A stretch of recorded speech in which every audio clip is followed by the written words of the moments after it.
important even just a couple of days working with Jaron Boots Ennis is going to be for Canelo, just to see a bit of the tempo, a bit of that switching of stance, because let's be honest, there's not many guys that Canelo has fought that have fought out of both stances and done it as fluidly as Boots Ennis or as Bud Crawford will do in there. Bien, bien hecho, bonita, bien, otra vez ahí. No te la cambias.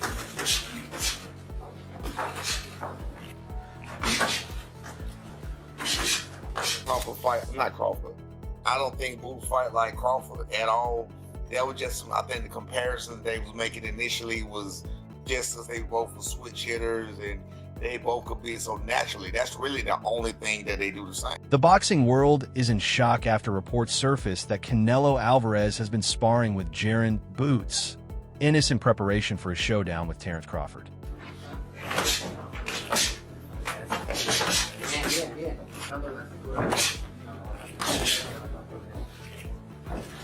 Bien, bien hecho, bonita, bien, otra vez ahí. No te la cambias.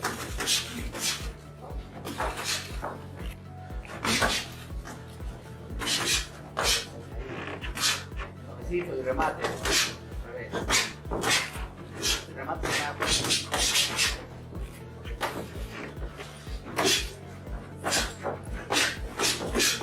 Suavecito y remate. Un pasito atrás y volvemos.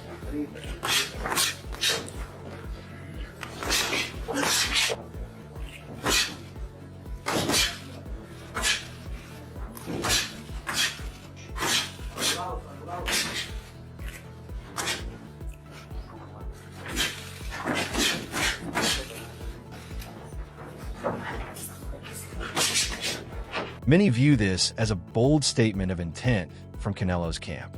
Former world champion Andre Dirrell pointed out that the move shows Canelo is preparing to be at his absolute peak for September, leaving no room for complacency. Boots Ennis is renowned for his speed, explosiveness, and versatility, qualities that mirror Crawford's style more closely than most. Bringing Ennis into camp not only reflects respect for Crawford's skill, but also underscores how seriously Canelo is taking this challenge. With Canelo, I do believe this is get back on Crawford for not taking the fight with Boots back in 2024 when Boots called him out. But Crawford was on the bigger and better things, baby. That bigger and better things being Canelo Alvarez, September 13, 2025. Bigger legacy, bigger name, bigger payday, bigger status. So, too little, too late, Boots. But I am looking forward to how you advance in your career after this, because this camp is definitely going to level you up, man. You're going to get better because of it in every aspect. Toughness, skill set, smarts. You're going to get a lot from this camp, champ. And I'm looking forward to seeing what you do because of it. You're already a bad man, dog. I want to see where you take it from here. But Crawford, it's over. I believe he walking away in the sunset, especially if he walking away with the victory, which I'm hoping for. But you, champ, you got to settle for something else.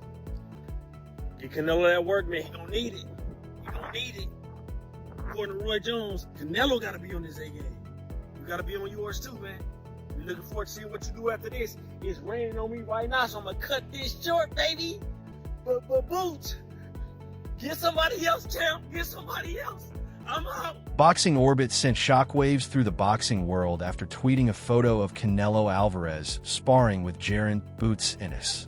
Their post read, Canelo Alvarez sparring with Jaron Ennis ahead of his bout with Terence Crawford on September 13th, sparking intense reactions from fans and analysts worldwide. Trainer Greg Hackett called the decision to bring Ennis into Canelo's camp one of the most surprising and talked about moves in the lead-up to the Crawford fight. He explained that while at first it might seem like an unusual or even amusing choice, there's nothing random about it. Canelo is preparing for an opponent in Terence Crawford who thrives on ambition, adaptability, and relentless drive. In that sense, sparring with Ennis is a calculated way to simulate the same kind of energy and intensity Crawford brings into the ring. Hackett stressed that Ennis is not just another sparring partner. He is one of boxing's brightest rising stars, known for his speed, explosiveness, and hunger to prove himself. By bringing in that level of challenge, Canelo ensures he is pushed to his limits every single day in camp. For Hackett, what some may dismiss as a gimmick is actually a carefully crafted strategy. He believes Canelo's team is showing ultimate respect for Crawford by preparing in a way that leaves no room for surprises on fight night. I don't know, because it's things I know about camp and how they want things to go. So is it going to be that way? Is y'all going to try to alter the camp, or is y'all going to let them go? Or, I mean, is y'all looking to still? Give me the psychology behind both sides. What does Jaron Ennis get from this? What does Canelo Alvarez get from this? I mean, Jaron Ennis get from it being in with the elite, a guy who's prepared for everything. One thing you can't say about Canelo is that he hasn't seen something. Canelo's seen southpaws, he's seen tall guys, short guys, slick fighters, he's seen bulls, he's been up against everything. So you get a word of experience with a guy like Canelo. You get a guy who's in full confidence with a guy like Canelo. So with that type of boxing, I would see Canelo really not worried about so much of what Boots trying to do to him, but really just paying attention to him.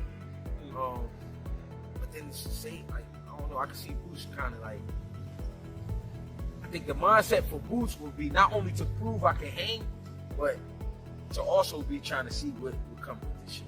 You know what I'm saying?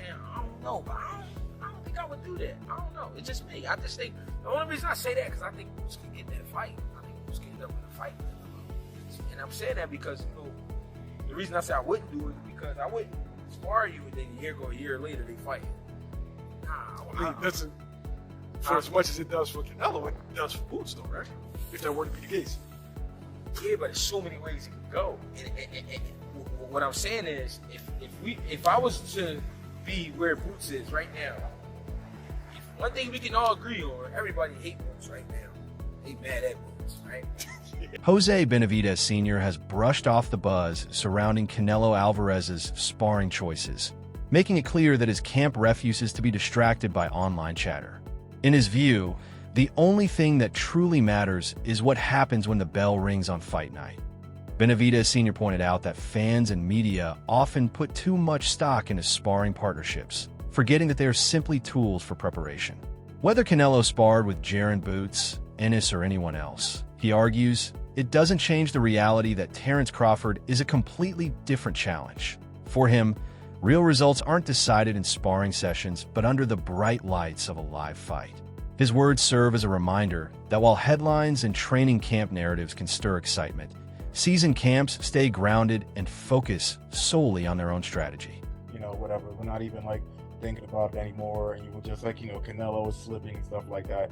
Does it make you kind of rethink Canelo and that Crawford fight to be like, well, he's really taking it serious to bring in a guy like Jaron Ennis?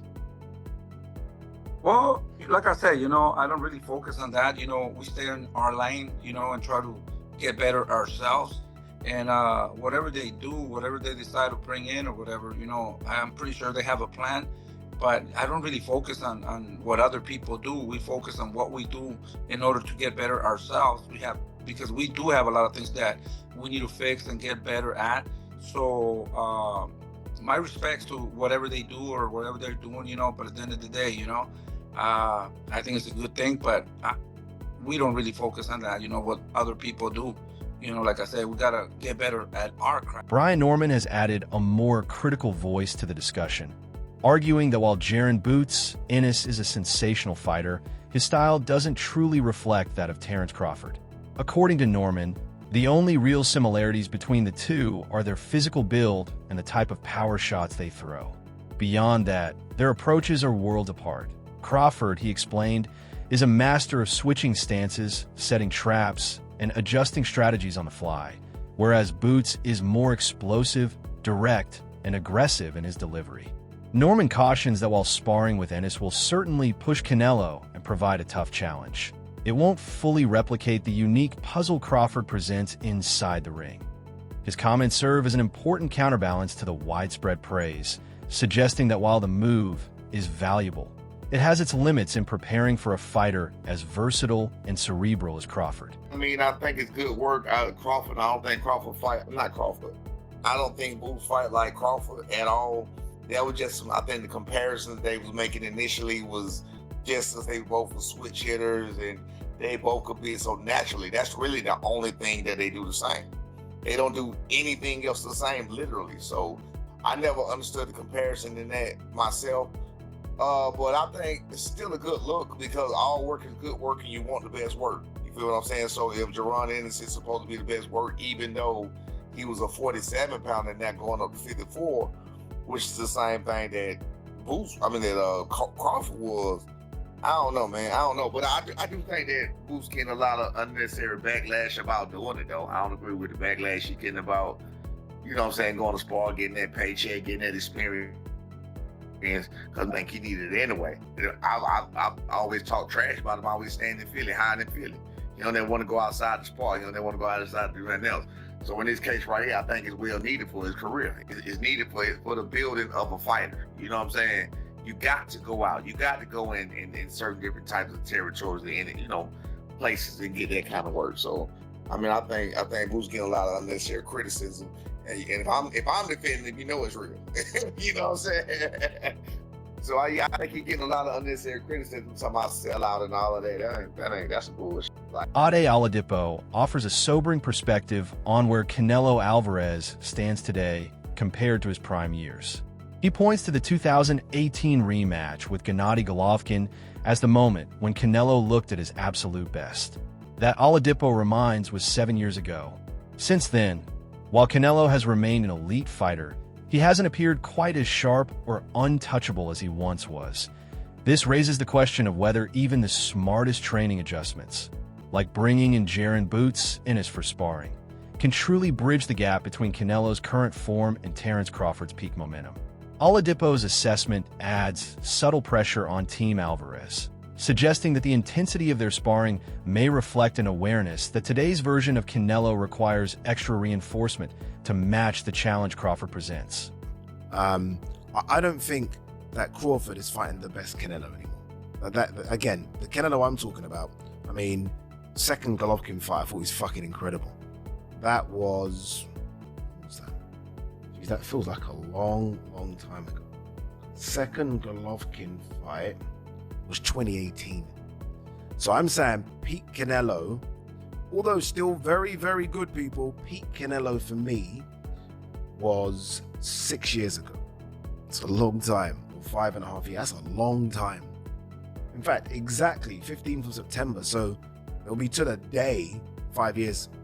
Have I got them? What was I talking about? Sorry, what was it? 7 years ago. Jeez, that's a long time ago. Where some might say peak Crawford was Errol. So, shit, I didn't realize how long ago that was. And he's clearly not that same guy anymore. He clearly isn't. He's no longer fighting elite fighters. I mean, unless you're going to say William Skull was elite, Edgar Berlanga, no, Munguia, no, Jamel, no, John Ryder, no, third Golovkin fight, no. So he's no longer fighting the best, but he still is very good, and he's still a top 168 pounder. And I think this is why people are saying it is a 50-50 fight now, because we can see the deterioration in Canelo. Like, say what you want about William Skull. Canelo looked poor in that fight as well. Everyone's like, oh, William Skull ran. Well, Canelo didn't cut off the exits. Canelo wasn't great himself. Canelo's punch output was horrendous. So we can clearly see the deterioration. That said, he is the naturally bigger guy. I just mentioned the fact that Crawford's put on size, but the naturally bigger guy in this weight class is Canelo. That has to count for something. We know Canelo's been able to absorb punches from the naturally bigger guys. I mean, barely anyone's put a dent in this guy, right? That's how good his chin is. Maybe the best chin in boxing. It's frightening. But the legs have slowed down. The output has slowed down as well. And I always think about, with Canelo, desire and want and will. I always sort of say, where is that desire? Analysts reviewing this development agree that Canelo Alvarez gains significant value by sparring with Jaron Ennis. They highlight that Ennis brings a rare mix of speed, sharp angles, and relentless pressure, qualities that few fighters can replicate in a training camp. Facing those attributes daily forces Canelo to stay sharp, strengthening his conditioning and preparing him to better handle Terence Crawford's unpredictability. While some experts caution that Ennis and Crawford differ in tactical habits, the sheer challenge of sharing rounds with a fighter of Boots' caliber enhances Canelo's reflexes, timing, and mental toughness. Analysts emphasize that this level of preparation is what separates elite fighters from the rest, seeking out the hardest challenges before ever stepping under the bright lights of fight night. That means that he did get work. That's what that means to me. That's what you need. I don't want Canelo in camp beating up nobody. I want people beating up on him. I want people putting in that work, giving him looks he ain't seen. That's what's going to make him ready for Crawford. I don't want to see smiling Canelo. I don't want to see Canelo happy. That means he did good the first time they sparred. No, I want him frustrated and angry. That's how it's supposed to be. Bring somebody in camp, they give you that work. Even Mayweather talked about how Earl Spence gave him that work when he was trying to get him ready for a fight. Because by the end of the camp, Canelo will be the one smiling. I love it. I'm going to tell y'all why I love it. I'm going to tell y'all why I love this shit. I was wondering, I was like, I wonder who Canelo has in camp with him to prepare for Bud, because I know Shakur Stevenson's not going to help. Johnny Ortiz offers a passionate take on the sparring arrangement, calling it a perfect decision for both camps. He argues that Jaron "Boots" Ennis is the closest fighter Canelo could find to mirror Terence Crawford's style, making him an ideal sparring partner. For Ortiz, the benefits flow both ways. Canelo sharpens himself against one of boxing's most explosive rising stars, while Ennis gains invaluable experience by sharing round with a seasoned champion like Alvarez. Ortiz stresses that collaborations of this caliber are rare, and that they provide both fighters with tools and insights they can carry into future battles. His reaction reflects the excitement surrounding the move, framing it as not only mutually beneficial, but also strategically brilliant. Makes sense, and it's definitely a good experience for both. Eddie Reynoso and Canelo, shout out to them, because now it shows that they serious with a real game plan, and Boots is, to me, everybody's a perfect opponent. I wouldn't say opponent, perfect sparring partner to have to replicate Crawford, because they both switch hitters and stuff like that, and they got dog in them and reflexes for sure. So it shows Canelo serious, and on Boots end, to be able to spar a Hall of Famer, top tier guy, it gave him great experience, and you can tell he really wants it. Been seeing mixed reviews. You got a portion of the fans that are just shocked that this happened. You got a portion of the fans that's like, yay, Canelo now has the edge. Those will be Canelo fans. And you got Terence Crawford fans that I'm seeing calling him a traitor. You already know the other word. Yeah, it's a difference between fans. There's Terence Crawford fans, which is cool. Then there's the Terence Crawford, I call them bud clowns, where all of a sudden they want to act like Dr. Umar and shit. They want to be fake woke. Like, woke for what? Like, it's a sport where Boots is getting an opportunity to spar a Hall of Famer. Who cares? In reality, what the fuck loyalty does Boots owe to Crawford when it comes to the sport of boxing? I mean, Crawford didn't do shit even back while Boots was trying to get his opportunity when it was Spence and Crawford. Every time Boots' name got mentioned, you heard the bud clowns be like, oh yeah, he don't deserve it. Oh, who did he fight? Oh, who this and that, man? I ain't trying to hear that shit. It's like different shit that you need to be woke up outside of boxing. Boxing is a sport.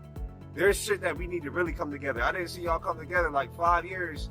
The bud clowns, because it's real fans, the bud clowns is bashing PBC. Supporters of Canelo's camp argue that Jaron "Boots" Ennis is the best possible sparring choice because he shares several key physical and technical traits with Terence Crawford. Both fighters are highly athletic, switch stances with ease, and carry genuine knockout power, qualities that force Canelo to stay sharp and adapt constantly in camp. Why bringing Ennis into his preparations? Alvarez is sending a clear message. He is leaving no stone unturned and taking Crawford with the utmost seriousness. Observers note that this move shows Canelo isn't underestimating his opponent in the slightest. Instead, he is preparing for every possible scenario, reflecting both deep respect for Crawford's skill set and his own determination to rise to the challenge on fight night. He's been there for a bit, but this is a big deal because not only did he come in and train with Canelo, it looks like some sparring went down, as you can see here, posted by the Ring Magazine, Canelo and Boots Ennis standing there together. By the way, Boots Ennis looks bigger than Canelo in this picture. And we all know that Canelo's not a massive 168 pounder, but Boots Ennis at 147 was having trouble making the weight still, is going to 154, just so happens to be the two weight classes that Terence Bud Crawford just came from, 147 to 154. Boots has a fight coming up soon for his debut at 154. You have to think sooner or later he's going to be grabbing a belt because he's in a title eliminator coming up anyway. But again, it's very interesting because we all know how good Boots Ennis is, and it's interesting for a couple of reasons. Number one, you look at this picture, and Boots Ennis is a monster. I can see him going to 160 pounds and still doing very well. I think he's going to do great at 154. But the question you have to ask yourself is why? Why would Canelo bring in Jaron Boots Ennis? It's not just because Ennis is a great boxer. It's not just because Ennis fought at the highest level of 147 and is going to be at the highest level of 154, so he's a smaller guy that Canelo can use in camp to see how a smaller guy of this era moves, as Canelo has maybe not had as much experience with that since moving to 168. Usually he's the smaller guy fighting some of the bigger guys. But that's not all this is. Not all analysts are convinced that sparring with Jaron Boots Ennis will ultimately benefit Canelo Alvarez. Critics acknowledge Ennis as an outstanding fighter, but note that his inclusion in a Mexican camp preparing for an African-American opponent has already sparked debate. They argue that style, background, and psychological makeup all play a major role in fight preparation, and sparring alone cannot replicate Terence Crawford's unique mindset and elite ring IQ. Some even caution that this move could backfire if Canelo becomes too reliant on the idea that Boots accurately represents Crawford. The criticism underscores the complexity of preparing for a fight at this level, serving as a reminder that while sparring provides valuable challenges, it does not guarantee success against a fighter as adaptable, cerebral, and unpredictable as Crawford. 3 wins, 2 losses, 2 draws, 39 big wins by way of knockout, will not learn and not be able to pick up from Jaron Boots Ennis sparring Canelo Alvarez. There's an uproar because Jaron Boots Ennis, African-American fighter, black boxer, has joined the Mexicans camp to help prepare the Mexican fighter, Canelo Alvarez, defeat another African-American fighter, which he needs Jaron Ennis to give him looks of the undefeated pound-for-pound king, 4-division world champion, 2-division undisputed world champion, superstar boxer who will be a first ballot Hall of Famer once he retires as well, in Terence Bud Crawford, who has 41 wins, no loss, no draw, 31 wins by way of knockout. That wraps up today's video. Thanks for watching. Stay tuned for more updates, and until next time.